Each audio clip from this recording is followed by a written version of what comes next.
বনের যে কার্যাদি করেছো তাহা কিঞ্চিত শ্রবণ করবার জন্য। কিঞ্চিত শ্রবণ করবার জন্য এসেছো? হ্যাঁ। গুরুদেব আবার বললেন সেই দুঃখের কাহিনী। দুঃখের কাহিনী? হ্যাঁ হ্যাঁ। যেমন আপনি যখন বলছেন, আদেশ করেছেন, আমি বলছি আপনি শ্রবণ করুন। আমি লক্ষণ সীতা সহ পঞ্চবটির মণিগি কুটির বেবিশ্রাম সত্য আনন্দে বসবাস করছি। সেখানে কার্টুনটা চেয়ারের উপর দেন, কার্টুনটা চেয়ারের উপর পুষ্প চয়ন করতে করতে করতে করতে আজ তার মনে মনে বড় সাহায্য জেগেছে, লোভ হয়েছে। কি লোভ হয়েছে?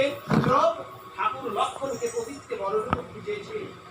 ঠাকুর লক্ষণকে দেখে বড় প্রতীককে বরণ করতে চেয়েছে। এই সংবাদ জানতে পেরে সীতাদেবী মাঝখানে বেড়া হয়ে দাঁড়িয়ে আজ সীতাদেবী কে গ্রাস করতে গেছে। গ্রাস করতে গেছে ঠাকুর লক্ষণ। ওরে আর কোথায় যাবে? ঠাকুর লক্ষণ তা সহ্য করতে পারে না। ভুলে গেছে তো, না বলে সত্যহীন বান্দর সেবন করেছি। আধান্য দেখাই গিয়ে রাবণের পায়ে, তা দেখে রাবণের অঙ্গ চলে যায়। তখন রাবণ কি করেছিল? কি করেছিল? মায়াবরী গরুপ ধরে পঞ্চবটির বন থেকে মারি তাকে হরণ করে নিয়ে গেছে।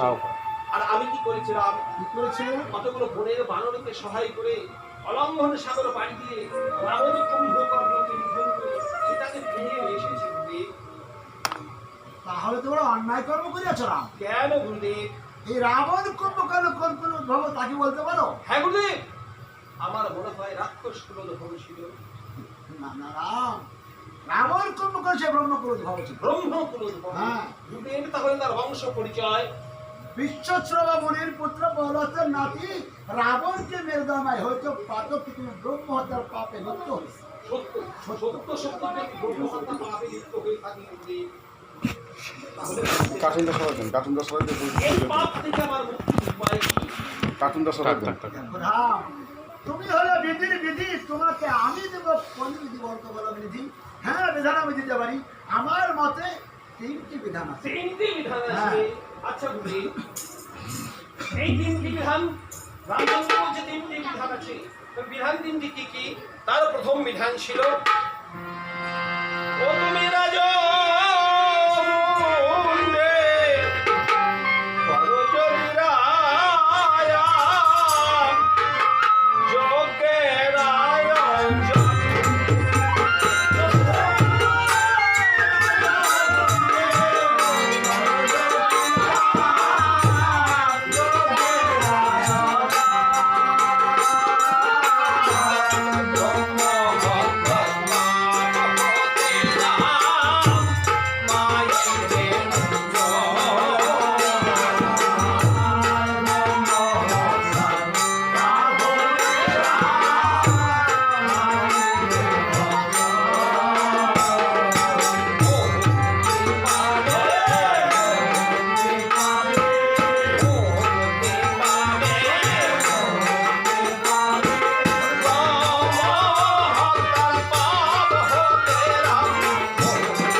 সবচেয়ে বড় রাজা। আপনি যে বিধান দিয়েছেন, এই বিধান পালন করতে হলে তো আমার মন্দ কেটে যজ্ঞের পূর্ণাহুতি দিতে হয়। এই বিধান তো আমার পক্ষে সম্ভব হচ্ছে না গুরুদেব। এই বিধান পরিবর্তে অন্য কোনো বিধান বলুন। ঠিক আছে, এবার আমার দ্বিতীয় বিধান। ও তুমি কমুন্ডেতে করো যোগা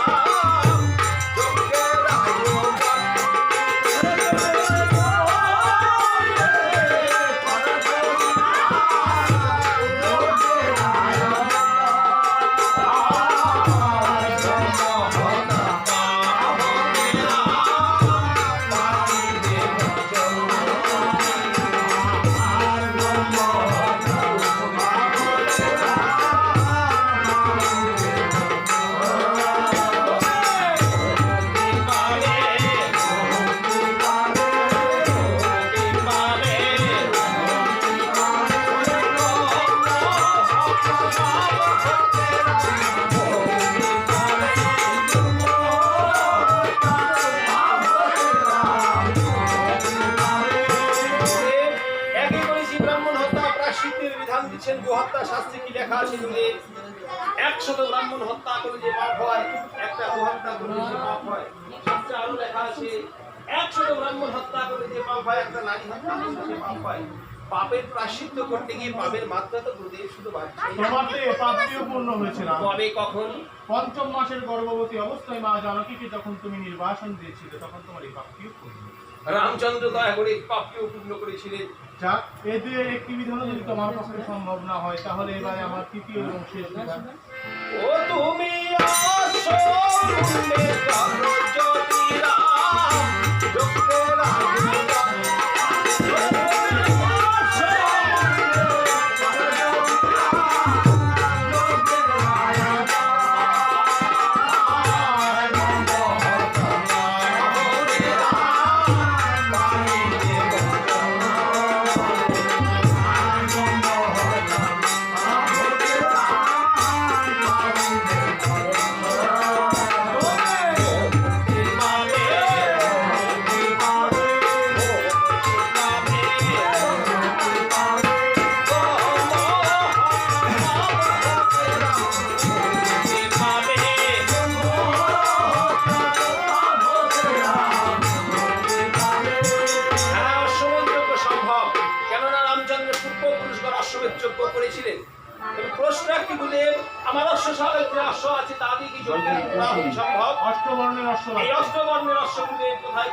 তুমি ঠাকুর লক্ষণকে নির্দেশ করো একটি অশ্ব আনয়ন করতে।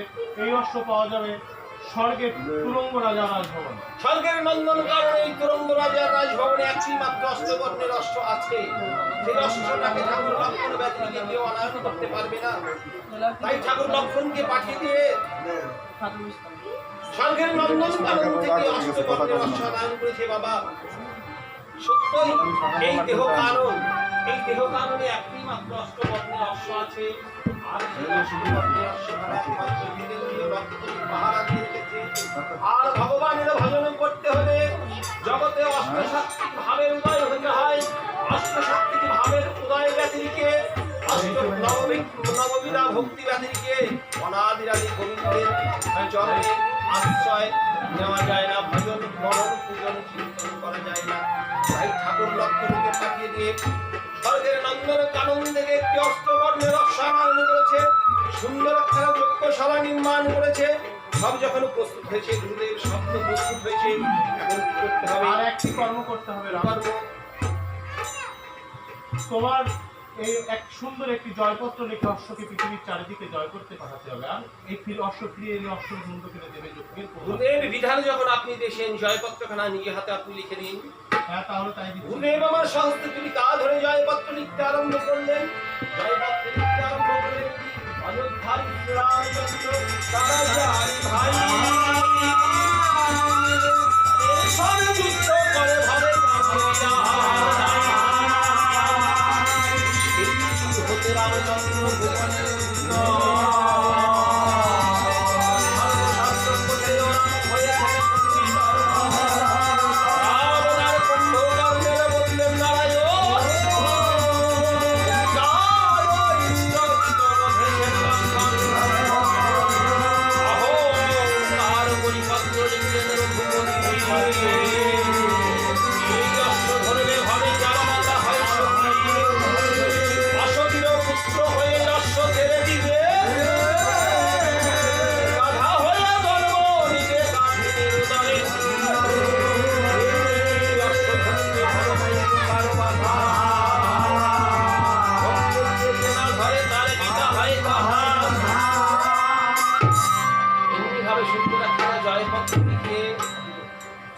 রামচন্দ্রের হস্তে যখন দিয়েছে। রামচন্দ্র জয়পত্রখানা পাঠ করে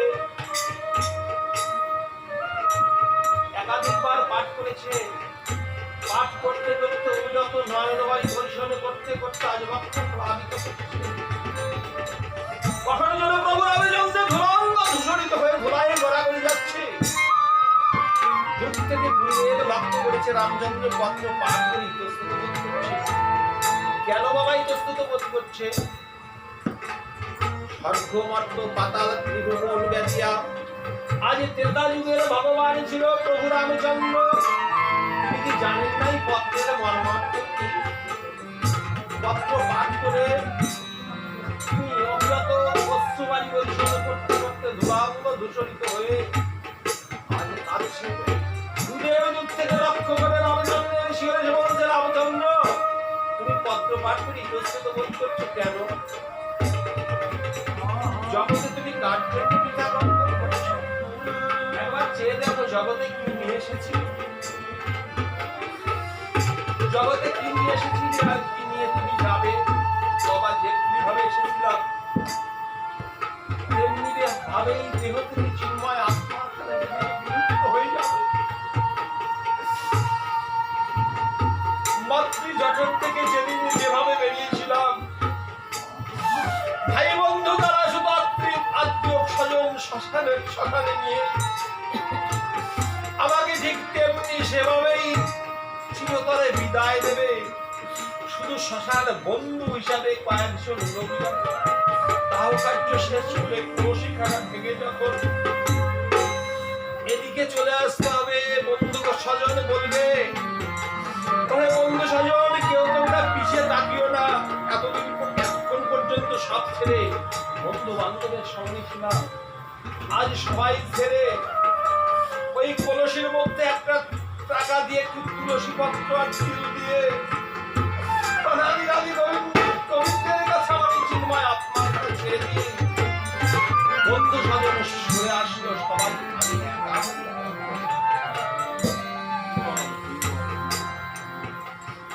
আমার রামচন্দ্রের শিরোয় গিয়ে বলছে, রামচন্দ্র তুমি কাঁদছো কেন? তুমি ন্যায়ের যুদ্ধ করবে, সত্যতা রক্ষার যুদ্ধ করবে, সততার যুদ্ধ করবে। তুমি অন্যায় ভাবে ক্রন্দন করতে পারো না। তুমি এক কাজ করো, তুমি এই মুহূর্তে বীর শত্রুগুলোকে দর্শন চতুর্থ জয় করতে পাঠিয়ে দাও।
আমাদের অশ্বকে বিরাট আক্রমণ করেছে।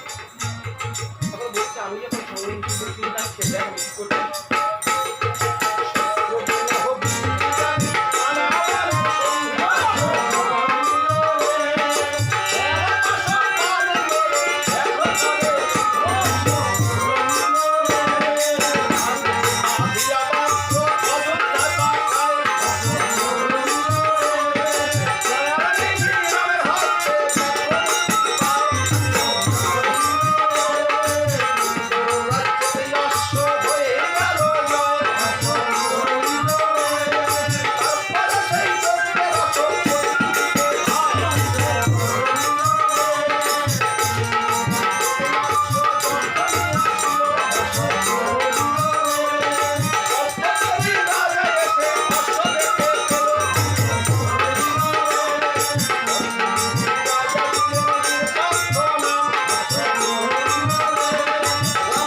বীর সত্যগুলো সারথীকে ডেকে ডেকে বলছে, সারথী রে, দক্ষিণ দেশে তো কোনো বীর নেই, চল এখান থেকে চলে যাই। ছিল রাবণ কুম্ভকর্ণ, ভগবান বহু পূর্বেই নিধন করেছেন, আর বিলম্ব না করে এখান থেকে চলে যাই। বীর শত্রুঘ্ন বলছে, দেখুন ছোট বীর, প্রতিজ্ঞা তো আপনি করেন নাই, প্রতিজ্ঞা করেছিল ভগবান রামচন্দ্র নিজে, দক্ষিণ দেশে বীর থাক আর নাই থাক, অন্তত ঘুরে গেলেও যেতে হবে। এটা হচ্ছে একান্তই নির্ভর ইচ্ছা। বৌদ্ধ রাত্রিখানে আমরা ভরতদাস আশ্রমে বসবাস করি। কাল প্রভাত সূর্য উদয়ের সঙ্গে সঙ্গে দক্ষিণ দেশে যাত্রা করব।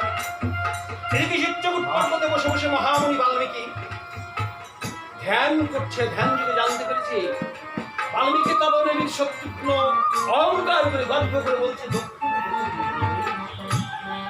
ধ্যান ছেড়ে মহামুনি বাল্মীকি বলছে, বীর শত্রুঘ্ন তুমি কি জানো না, রাম জন্মিবা ৬০,০০০ বছর পূর্বে আমি রামায়ণ গ্রন্থ রচনা করি, মতান্তরে লিখা আছে আমারই তপগুণী, তার পরাজয় সেই অবস্থা এই করে রেখেছে, অনবাক্য বিলম্ব করে। এদিকে বলা হয়েছে পূর্ণ রাত্রিখানা আমরা ভরতদাস আশ্রমে বসবাস করি। বাবা, অদ্য শব্দের অর্থ আজ, আর নিত্য শব্দের অর্থ হচ্ছে প্রতিদিন।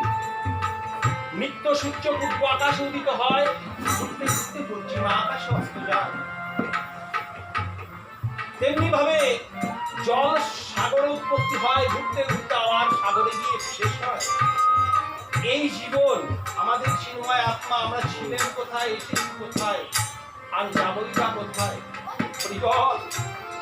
ছিলেন অজানা ঠিকানায়, এসেছি ভগবানের কৃপায়। এই মায়াবদ্ধ জীব মায়ার সংসারী, এখানে মায়ার পরিত্রাণ হলে, মায়ার জগতের অন্ধকার দূরীভূত হলে দেহের চিন্ময় আত্মা যদি বেরিয়ে যাবে, সেদিন আমার আত্মার গতি কোথায় গিয়ে দাঁড়াবে? কি হবে আমার সাথী, কি হবে আমার বন্ধু, কি হবে আমার বান্ধব, কি আমার হাত ধরে ওই অজানা ঠিকানার পথ দেখিয়ে নিয়ে যাবে? হে বান্ধব, হে সখা, তুমি আমার কাছে। এর জন্য দরকার জাগতিক জগতে ভজন, মনন চিন্তন কীর্তন শ্রবণ। এই ভজন কীর্তন মনন শ্রবণ কেন দরকার বাবা? ৮৪ লক্ষ বার এই মানব জীবন পাওয়ার পূর্বে এই চিন্ময় আত্মাখানা জন্ম এবং মৃত্যুর স্বাদ ভোগ করেছে। বড় ভাগ্য করে পেয়েছি এই স্বাদের দুর্লভ মানবী জনম। যদি ভজন যোগ্য জনম পেয়ে ভজন করতে না পারি, জগতে আসার যাওয়াই যে আমাদের বৃথা হয়ে যাবে। এর জন্য গণাদিরাদি গোবিন্দের চরণ অবার নিমিত্তে, গোবিন্দের চরণ আশ্রয় নিবার জন্য দরকার ভজন। ওহে রাম ভক্ত, কৃষ্ণ ভক্ত, তুমি সজ্জন, তোমরা তো সবাই আমার গোবিন্দের চরণ আশ্রয় নিয়ে কিন্তু হলো না আমার আশ্রয়, হলো না ভজন, হলো না সাধন, হলো না কীর্তন।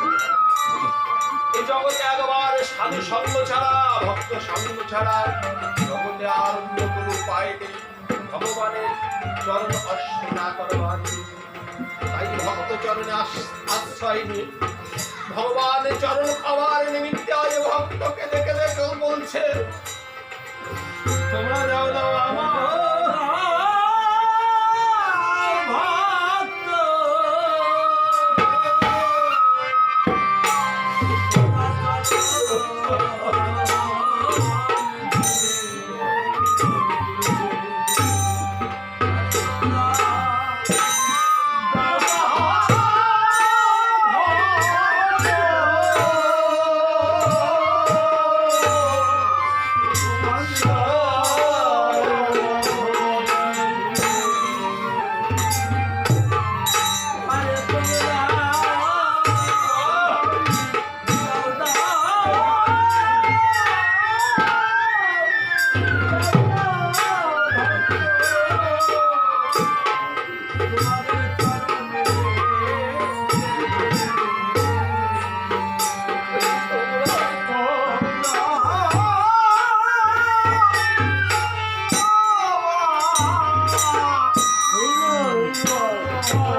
হরিবল, জগৎ মাঝে ভক্ত সঙ্গ ছাড়া বাবা কি আছে? বর্তমান যে বৈষয়িক পরিস্থিতি কখন যেন কার প্রাণ চলে যায়, হতে পারে এ দেখাই আমার বেঁচে দেখা। হয়তো আজকের সূর্যোদীয়মান সূর্য আমি দর্শন করেছি, আর হয়তো কালকের আগামীকালকের সূর্য আমার ভাগ্যে হবে না। কেন চিন্তা করে জীবের জন্য একমাত্র ভজন সাধন ভক্ত সংঘ শ্রীমদ ভাগবত প্রমাণ দিয়েছেন। মহারাজ পরীক্ষিত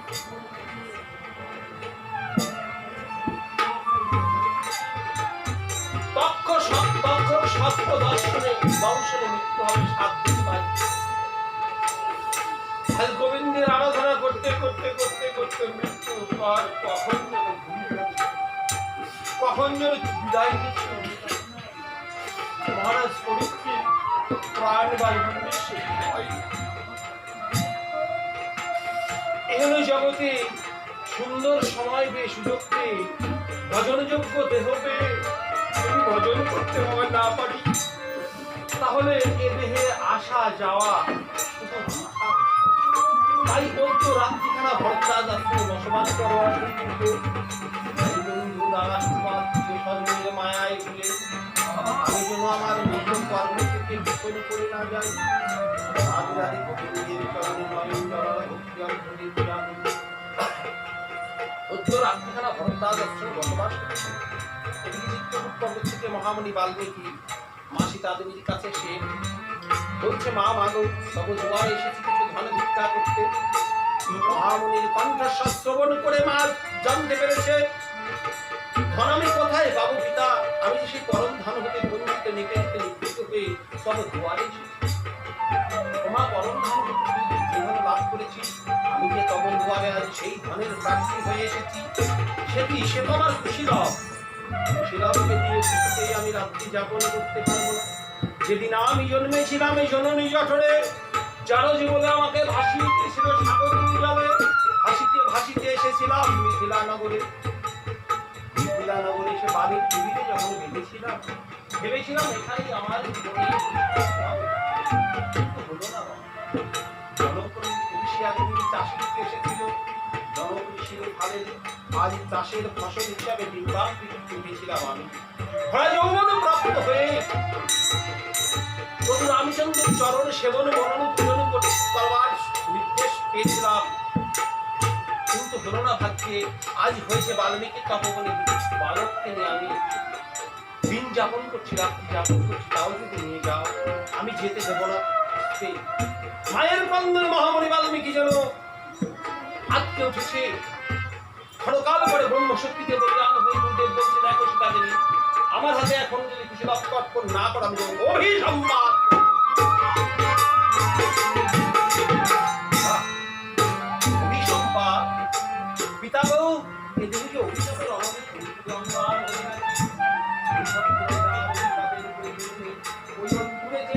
কুশীলব আমার খেলা করছে, ওরা যদি স্বেচ্ছায় যেতে চায় তুমি নিয়ে যাও। মহামুনি বাল্মীকি সত্যি নিঃশ্বাস ফেলে কুশীলবের পানে এসে বলছে, কুশীলব, কুশীলব দাদু, কেমন আছিস ভাই? আমরা তো ভাই ভালো আছি, আপনি কেমন আছেন? আমিও ভালো আছি। দাদু, কি হয়েছে? কি ব্যাপার হলো? কি ব্যাপার হয়েছে? এইমাত্র মাকে হাসি মুখে কুড়িয়ে রেখে ওই বনমালে খেলা করতে গেছি, এসে দেখছে মা ধুলাই পড়ে কান্না করছে। নিশ্চয়ই মাকে কড়া কথা বলেছে। কুশীলব, মাকে কি কখনো কড়া কথা বলা যায়? তোরা তো জানিস না জননী জন্ম ভূমিষ্ঠ সৎকাল অতি গরিয়সী। হ্যাঁ। মাকে বলেছি তোদের দুভাইকে নিয়ে একটু খেলাধুলা করবো, তাই বনের মধ্যে নিয়ে যাবো, তাই যেতে তুই চাইছে না। মাকে একটু বুঝিয়ে বল না ভাই। এ তো সুন্দর কথা। ও মা, ও জননী, দাদুর সঙ্গে খেলা করতে যাবো, এতে দুঃখ কেন? হাসি মুখে বেজা দাও, খেলা করে তোমার সন্তান আবার তোমার মুখে ফিরে আজ কুশীলবকে হাসি মুখে বিদায় দিচ্ছে। দুঃখে নির্ধন রয়ে না।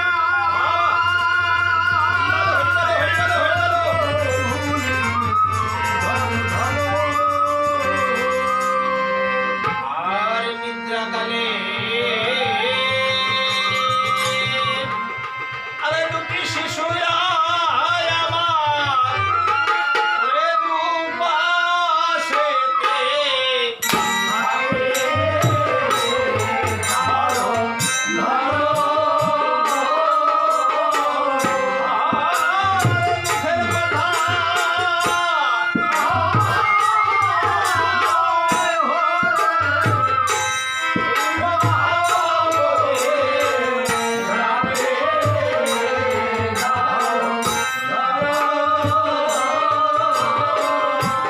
খোদায় কাতর হলেননি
দাদু, কেমন লাগছে মনে হয়? খুব সুন্দর লাগতেছে। আচ্ছা, সুন্দর লাগছে। হ্যাঁ। আচ্ছা, পারবি না তো আমার কন্ট্রাক্টটা করতে?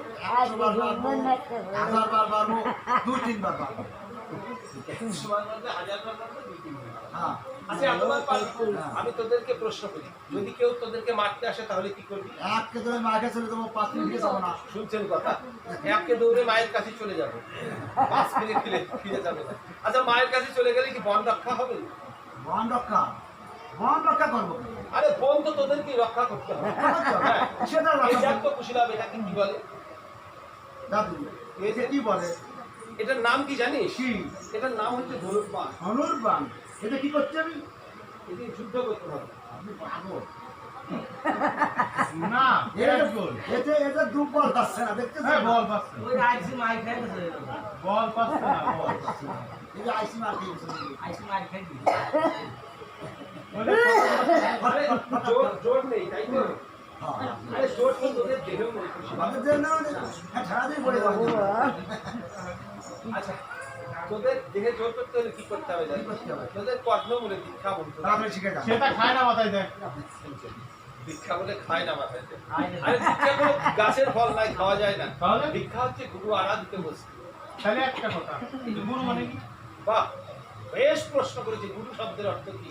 রু রু রুকারে অন্ধকার, রুকারে দীপ্তকার, যিনি এই অন্ধকার দেহকে আলোকময় করলে, যিনি পথ দেখালে,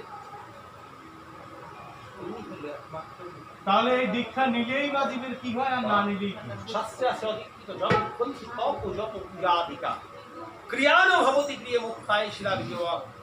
শাস্ত্র অধিকৃত অবস্থায় যা কিছু করা যায় নিষ্ফল এবং বিফল।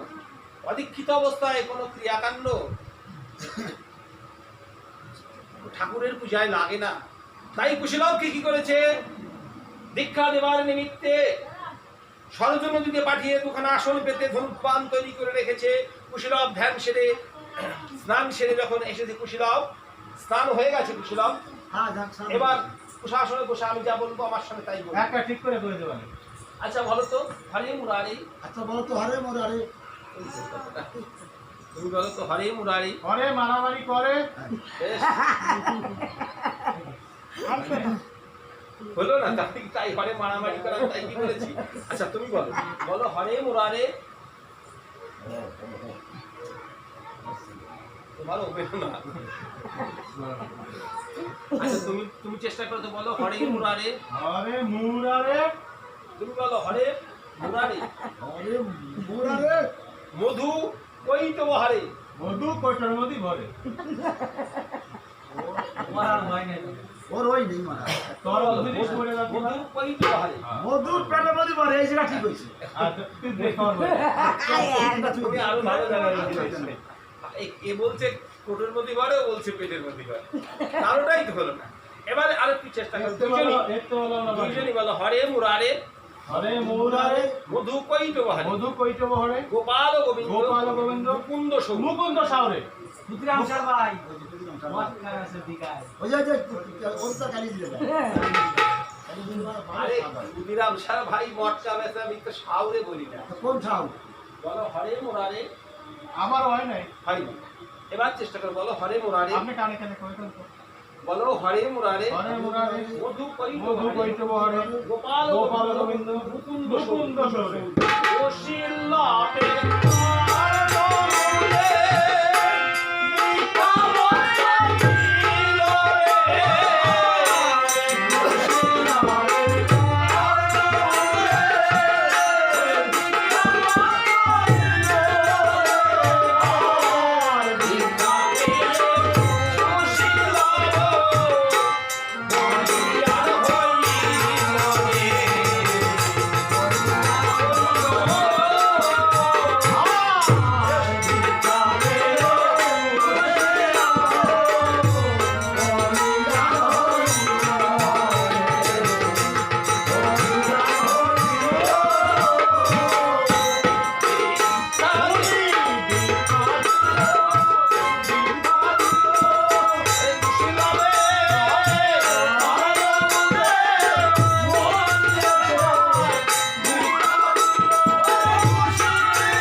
ওরে বাবা রে বাবা। দাদা ঘরে ঘরে দাদা। আস্তে আস্তে একটু সম্ভ্রম করো। সোজা দাঁড়ান। একটু সোজা দাঁড়াবেন তো। কোথায় সোজা দাঁড়ান। কোথায় আরে বুড়ি দিছে না। কোথায় পরীক্ষা করছি? এই মনোমাজে ভাই দেখা। এমন শিষ্য তৈরি করছে, একেবারে দেখা মাত্র নিধন। না মারতাম না। মারতাম না। তাই মারি নাকি? ও তো আপনার একটু পরীক্ষা করলাম। একটু পরীক্ষা করলাম। আচ্ছা কুশীলব, বনমাঝে বিপদে পড়লে সীতারামের দোহাই দিবে আমি যাচ্ছি চিত্রকূট পর্বতে ভগবান আরাধনা করতে। তাহলে এক কাজ করবেন। কি কাজ? ওই ভালো মতো পৌঁছে আমাকে 2 বার জনে খানসারি ভগবান পাঠিয়ে দিন। ভগবান চারখানা। মোটা মোটা দিন। এই চারখানা ভগবান দিয়ে কি করবি? খেলাধুলা করবো। ভগবানের সঙ্গে খেলাধুলা করবি। কি খেলা খেলবি? খেলা তো খেলবো ভগবানের সাথে খেলবো। বাহ, কি খেলা খেলবি? আমাদের তো খেলার অভাব আছে। বলতো ওই ধরেন আগে তো কানামাছি করলো, আসছে দাঁড়িয়ে বান্ধা, হাত বল, পা বল, মাথা বল, চূড়া বল, পেট বল, মাথা বল, প্রিন্সিপাল কি বল। এত খেলা খেলবি। আর একটা খেলা আছে, খেলা ডাকুন ডুকুন খেলা। আবার ঢাকুন ডুকুন খেলবি।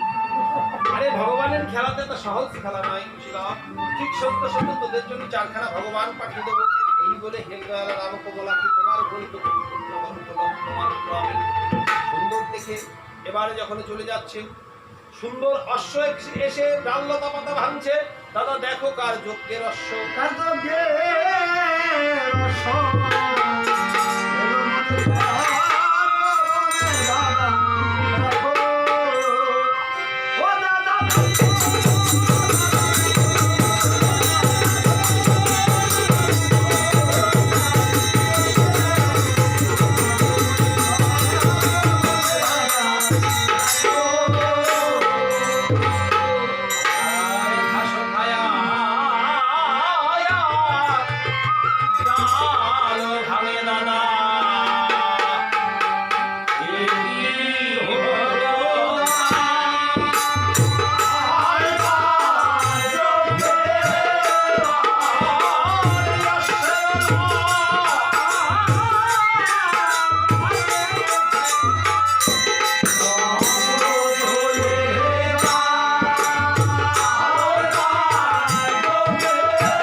এবার একে একে জয়পত্র পাঠ করছেন।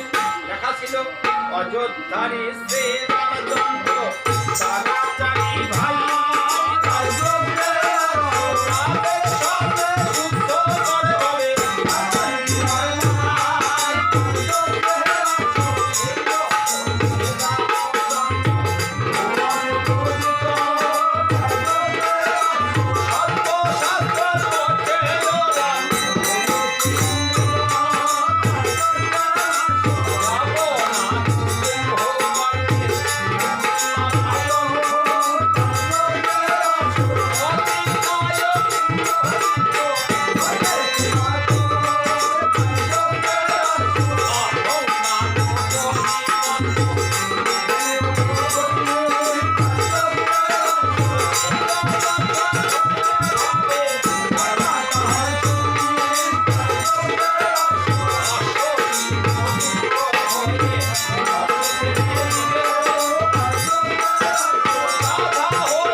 যখন পত্রের গৌরবপূর্ণ পত্র, তখন কুশীলবকে বলছে দাদা অশ্ব বন্ধন করতে হবে।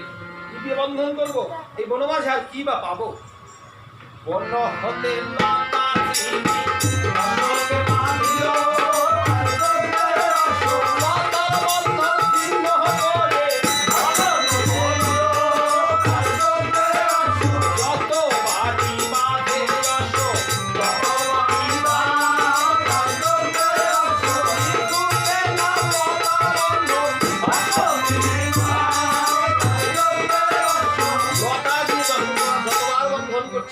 কিন্তু কিছুতেই মানছে না। তখন বলছে দাদা লতা দিয়ে যতবার বন্ধন করছি লতার বন্ধন থাকছে না, তাহলে কি করতে হবে? এই বন্ধনের সঙ্গে দুটো কথা যোগ করতে হবে। কি কথা? তুমি বসো, আমি বন্ধন করছি। স্বর্ণ স্বর্ণ স্বর্ণ যশ অমৃতম কথা, লতার বন্ধন ছিন্ন করলে, সীতা নামের দোহাই রাখো, নবমীর দিল, সীতা নামের দোহাই শুনে,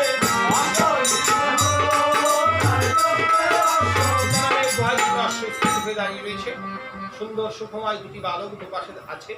এদিকে বীর শত্রুঘ্ন এসে বালকদ্বয়কে দর্শন করে মনে মনে চিন্তা করছে, মধুর এত সুন্দর রূপ, আমরা বলি এক রাম অযোধ্যায় রেখে এসেছি, এক রাম, আর দেখছি সাক্ষাৎ যুবক রাম।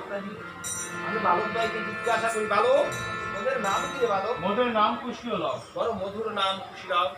এই অশ্ব কে ধরেছে? আমরা দু ভাই ধরে। কেন ধরেছিস? খেলাধুলা করবো বলে। এটা খেলাধুলা করবার অশ্ব নয় বালক। তবে তো রাজা রাম আরে হোক না কেন রাজা রামচন্দ্রের যজ্ঞের অশ্ব, তাতে আমাদের কি? বালক অশ্ব ছিল। দেখুন মহাশয়, এই অশ্ব নিতে হলে আপনাকে অসতী মায়ের পুত্র বলে, সতী মায়ের পুত্র বলে স্বীকার করতে হবে, নতুবা আমাদের সঙ্গে যুদ্ধ করতে হবে। যখনই কথা বলেছে মনে মনে চিন্তা করছে, এই বনে তনুজ লক্ষণকে দিয়ে ভগবান রামচন্দ্র মা জানকীকে নির্বাসন দিয়েছিল, একবার গিয়ে জেনে দেখি এই বনে তোর মা ফিরে আছেন।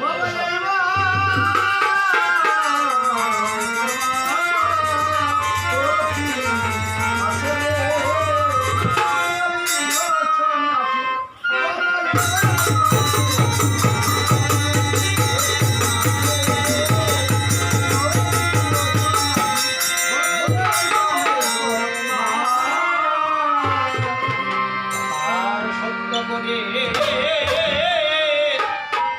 বলে বালো, তোদের মা কি সীতা?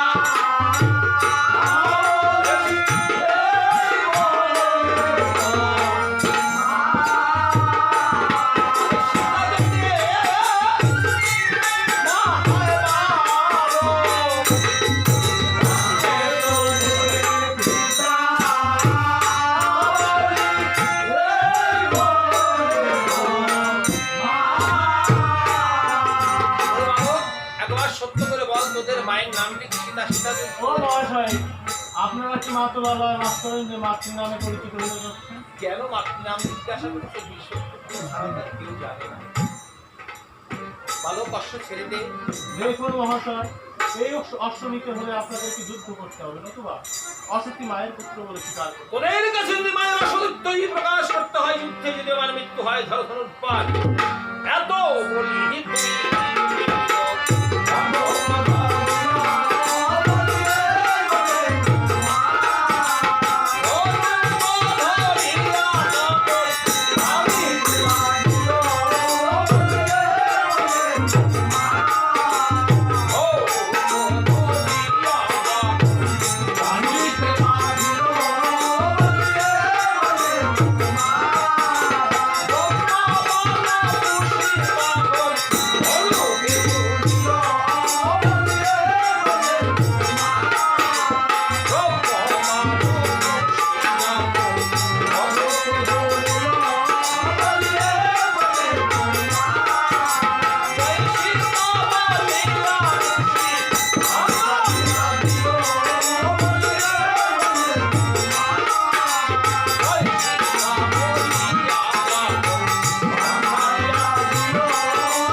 কাতর চোখে প্রভুর চরণে আত্মনিবেদন করে বলছে শোনো শোনো প্রভু,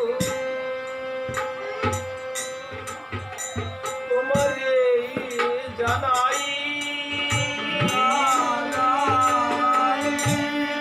বাল্মীক তপবনের শত্রুঘ্ন নিধন হইয়াছে বলি যে হেতাই।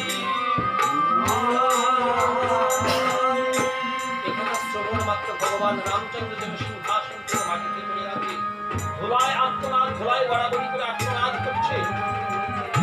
আত্মনাদ করতে করতে ভগবান রামচন্দ্র কাঁপতে কাঁপতে ধুলাঙ্গ দূষণ্য হয়ে আরে কেঁদে কেঁদে বলছে যখনই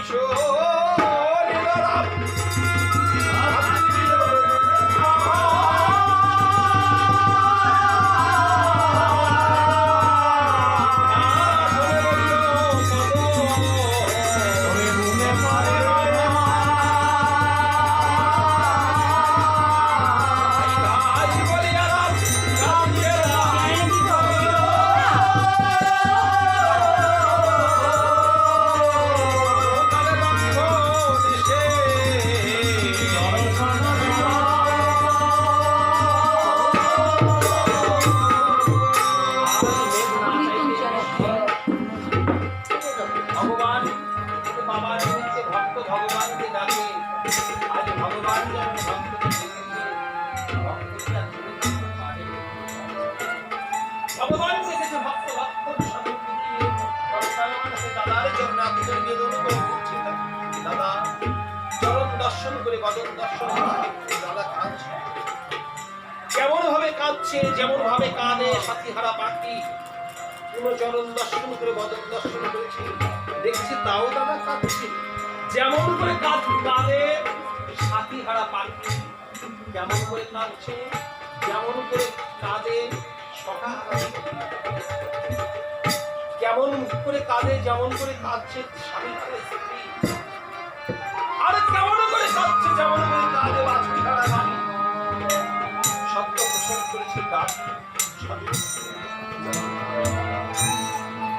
গাভীর তো কোনো ভাষা নেই বাবা জগতে। গাভী তার সন্তান বেদনায় আত্মনাদ করতে করতে রক্ত প্রাণী।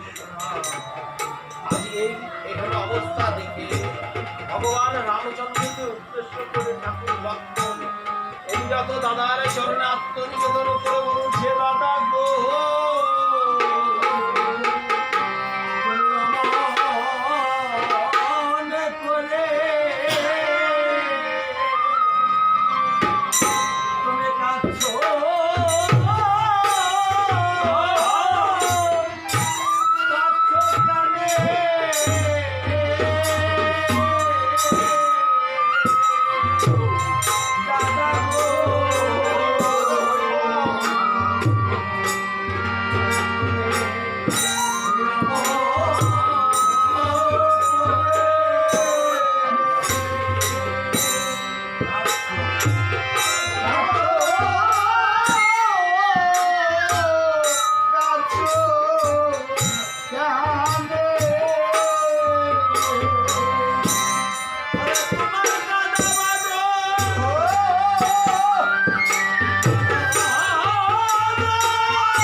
কারো ভাতৃ হারিয়ে যায়, কারো স্বামী হারিয়ে যায়, কারো সন্তান হারিয়ে যায়।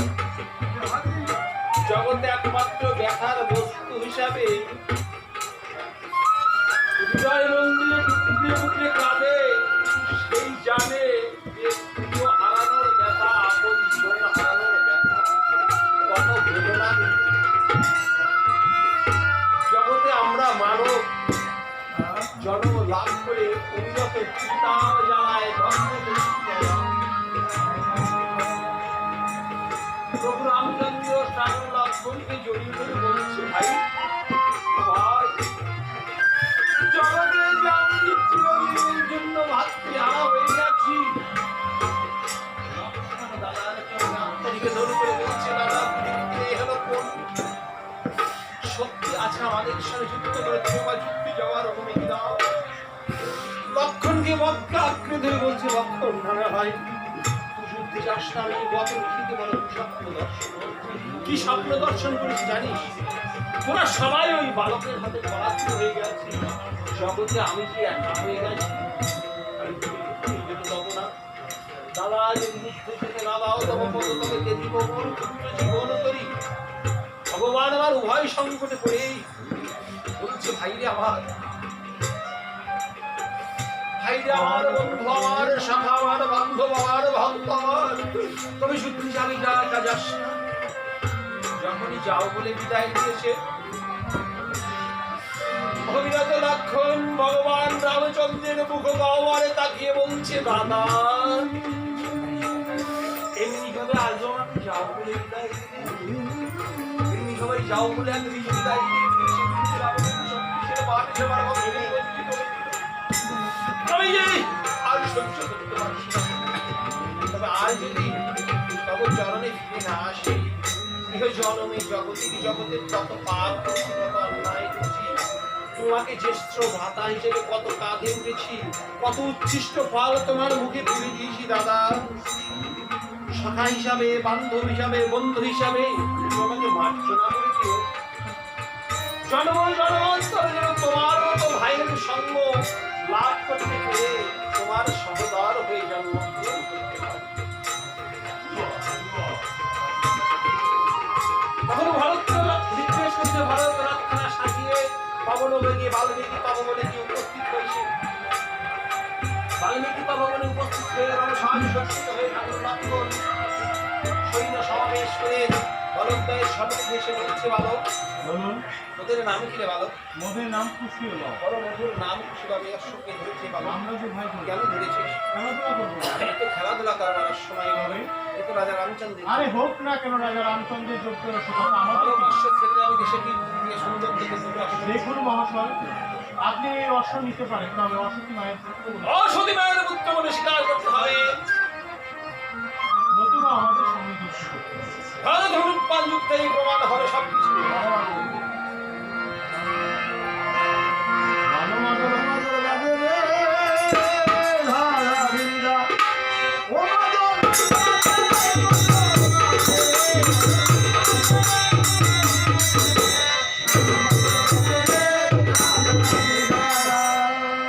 এত বলি তুই বলো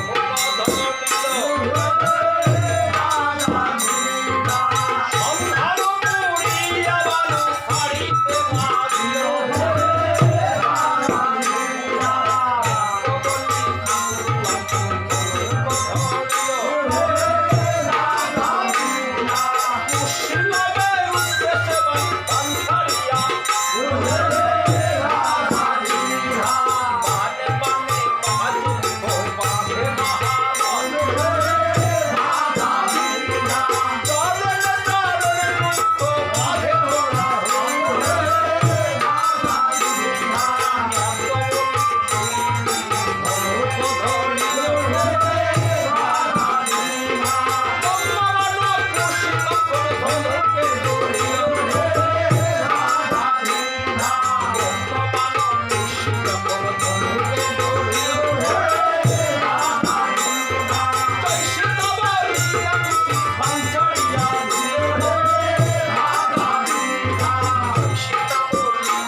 আর কিন্তু যাওয়ার কোনো পথ নেই।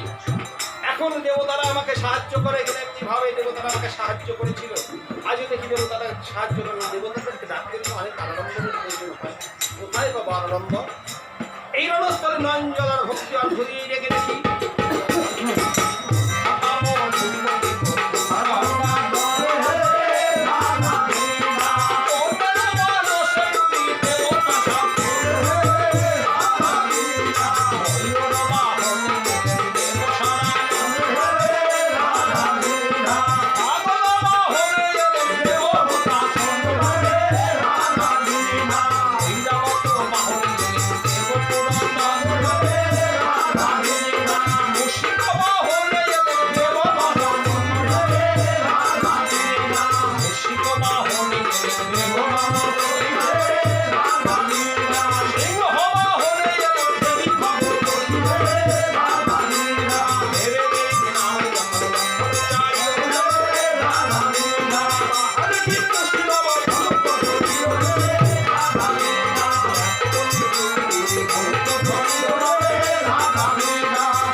কেন যে ভগবান রামচন্দ্রকে ক্ষত বিক্ষত করেছিল কেঁদে কেঁদে বলছে সারথী ও প্রভু পালকে তপবনে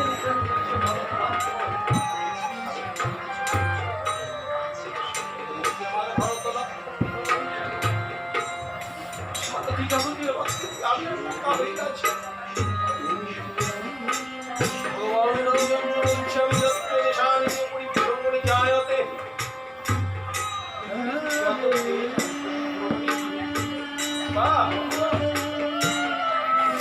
পৃথিবীতে এমন কোনো দেশে দেখি নাই সারথী সেখানে গেলে বন্ধু বান্ধব কিভাবে বন্ধু বান্ধব পাওয়া যায়।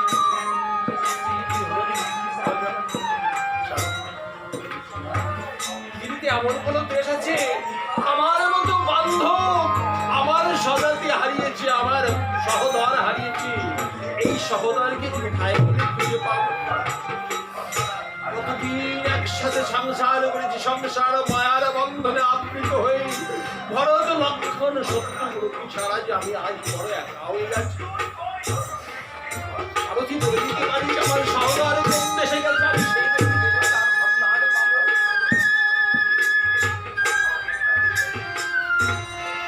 দেশে ভগবান রামচন্দ্র শান্ত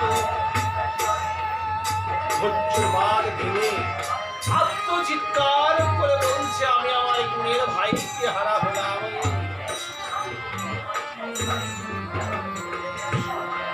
গুণের ভাইকে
আমি তার আমার কেউ তো আমার পানে তাকান কাঁদতে কাঁদতে উচ্ছ্বসিত নয় ভগবান রামচন্দ্র ভক্ত সাবিত্রী আত্মনাদ করে করে বলছে তুই আমার আমি তার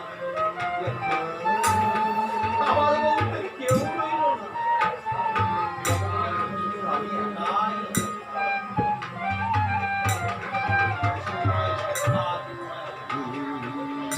এহেন লীলা দর্শন করে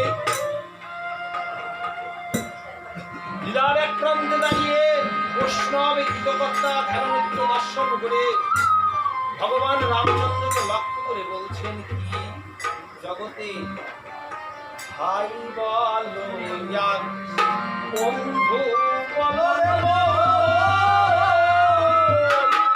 কেউ কারো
সারথীকে পাঠিয়ে দিয়েছে, বন্ধু হনুমানকে ডেকে এনেছে। হনুমান এসে প্রভুর চরণে আত্মনিবেদন করে বলছে, প্রভু আমি তো আমার দেহটাকেই তব চরণে নিবেদন করে দিয়েছি। নবমীরা ভক্তি আর আমার দেহটাকে কবচরণে পুষ্পাঞ্জলি দিয়েছি। তুমি আমাকে তোমার মিতামিত্রমানকে সংবাদ দিতে যেতে বলছো, আমি কি নিয়ে যাব? আমি আজ নিঃস্বরিক্ত সর্বহারা, সব কেঁদে কেঁদে ভোলাঙ্গ দূষিত হয়েছে। পাশ থেকে বানর মণ্ডলীগণ বলছে, অবস্থানা বলিতে যত নরনারী আছে তাদের কাছ থেকে ভিক্ষা করে তুই তোর প্রভুর চরণে সেবা দিবি। তাই হনুমান উঠে ভোলাঙ্গ দূষিত হয়ে আজ প্রভুর চরণে আত্মনিবেদন করে নগর ভিক্ষা করে প্রভুর চরণ সেবা দিচ্ছেন।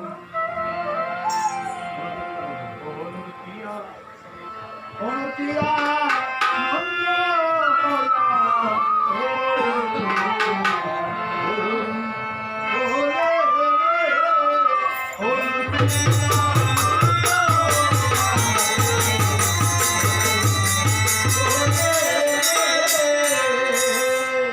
রাম নাম নিয়ে হনু তোরে নাম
এই গৌতম যাই তো এই গৌতম এই কথা বলছি এখন যাই না কিন্তু কেউ